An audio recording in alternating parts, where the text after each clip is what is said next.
In today's video, I'm going to teach you how to use journal entries in QuickBooks Online. Journal entries are a powerful tool for recording transactions that don't come from regular forms like invoices, bills, or checks. They're especially useful for adjustments, corrections, and more complex accounting entries. In this walkthrough, I'll guide you step by step, and you can follow along in your own QuickBooks Online account. First, let's get to the journal entry screen. Once you're logged in, look toward the top left corner of your QuickBooks dashboard. You'll see a button labeled either Plus New or Plus Create, depending on your version. Go ahead and click that. A menu will drop down with several categories. Under the section labeled Other, choose Journal Entry. This will open a new journal entry form where you'll enter all of your details. Now let's fill in the transaction information. Start at the top of the form by updating the date. Make sure this matches the date you want the transaction to affect your books.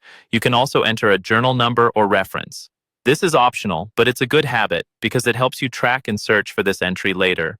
Next, move down to the table. In the first row, click on the account drop-down and select the first account that's affected by this transaction.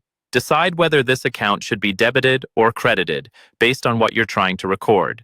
Enter the amount in the appropriate column, either debit or credit. In the second row, choose the other account involved in the transaction from the account dropdown.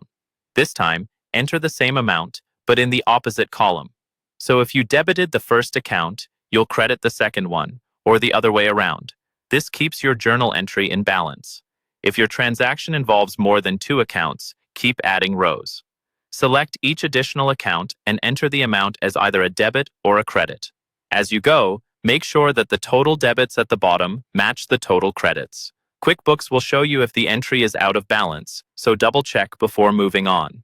Once the amounts and accounts are correct, scroll down to the memo field. Add a clear description of why you're making this journal entry. This memo is extremely helpful for you, your accountant, or anyone reviewing your books in the future. When everything looks good, you're ready to save. If you have more journal entries to create right away, click Save and New. If you're done for now, click Save and Close. And that's all you need to start using journal entries in QuickBooks Online.